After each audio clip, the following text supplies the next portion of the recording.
This week, an immigration attorney at the Department of Justice told a federal court that he would implore his department to seek to return a man wrongfully deported to a maximum security prison in El Salvador, a man who had been deported in violation of a judge's order. And the department's response to this gross miscarriage of justice was not to accept responsibility or to take urgent action to correct the problem and seek the man's return. No, the department's response was to punish the department's own lawyer for speaking truthfully to the court, for what it deemed an act of insubordination, for failure to give full-throated defense to the department's illegal act. This is why we are here today. We are here today because the rule of law and democracy in the United States is under attack, not by a foreign adversary or some distant threat. The rule of law is being attacked and subverted from within, from an administration intoxicated by its own power and enabled by a supine Congress.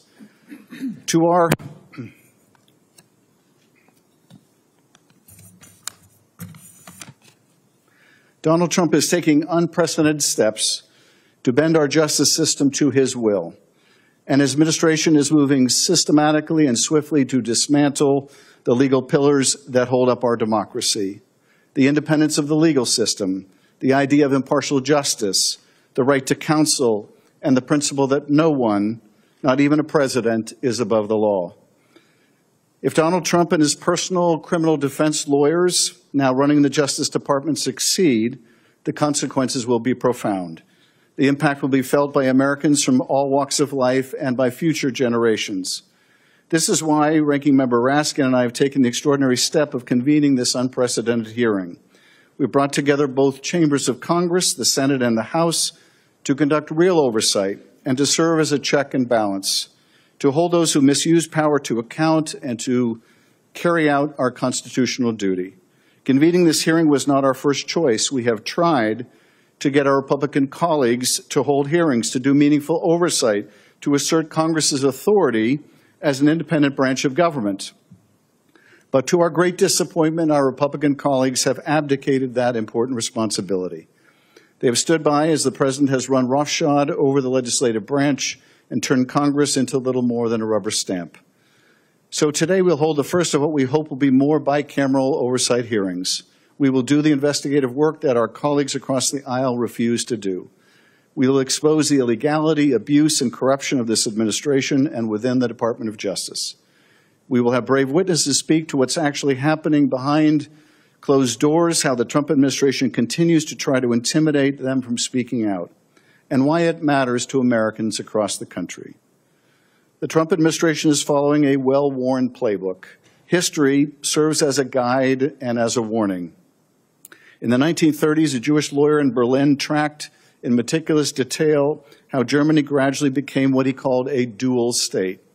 First, to keep the country running, the ordinary legal system remained in place for most people. And yet, step by step, a parallel system of governance and law emerged, what one scholar called a lawless zone. A parallel system carry out the will of the leader and to go after his enemies, real or perceived, to punish, to reward, to co-opt, to intimidate, silence, or take over institutions that make a society free and vibrant: the courts, the lawyers, the universities, the press, even businesses. And over time, the emerging authoritarianism would swallow what remained of the rule of law. And now Hungary provides a more present-day warning. Methodically, Viktor Orban has tried to dismantle the independence of Hungary's judicial system, its education system, and free press, undermining democracy while pretending to uphold the law. And we have our own history that we must not forget. In the 1950s, in this very institution, Senator Joseph McCarthy and his enablers wielded the power of the government to go after perceived enemies.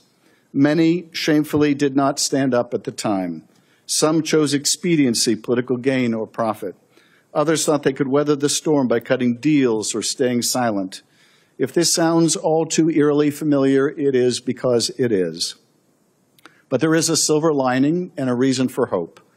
Those who defended fellow Americans then are now rightfully viewed as vindicated by history.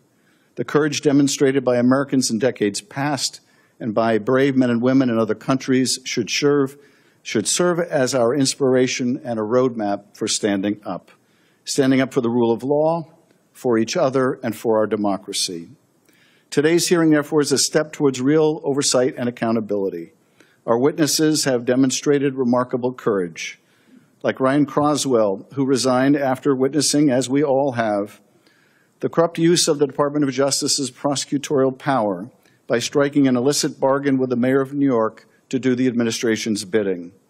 These witnesses refuse to enable a two-tier system of justice that grants favors and cuts corners for the famous or wealthy. And as we'll hear today, they bravely stood up to ongoing efforts by the Department of Justice to intimidate them from speaking today, including when they planned to send armed marshals to the home of one of our witnesses, Liz Oyer, in order to discourage her from testifying today.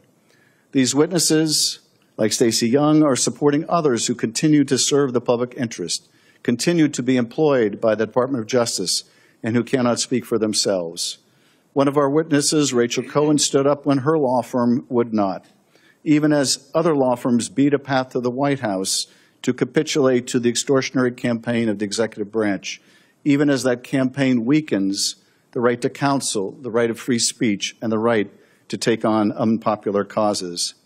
Today's witnesses represent the antidote to the collective action problem we have seen when law firms, universities, and other institutions race to the White House to cut their own deals rather than stand on principle. In this defining moment, our institutions must not grovel before power. They must not retreat. They must stand together. They must lead. Law firms, universities, public servants, Congress, each has a unique role, an important role to play, because a democracy that fails to hold power to account ceases to be a democracy at all. Because we cannot allow the law to be twisted into a tool of personal or political vengeance or favor, and we cannot let threats to our democracy go unchallenged.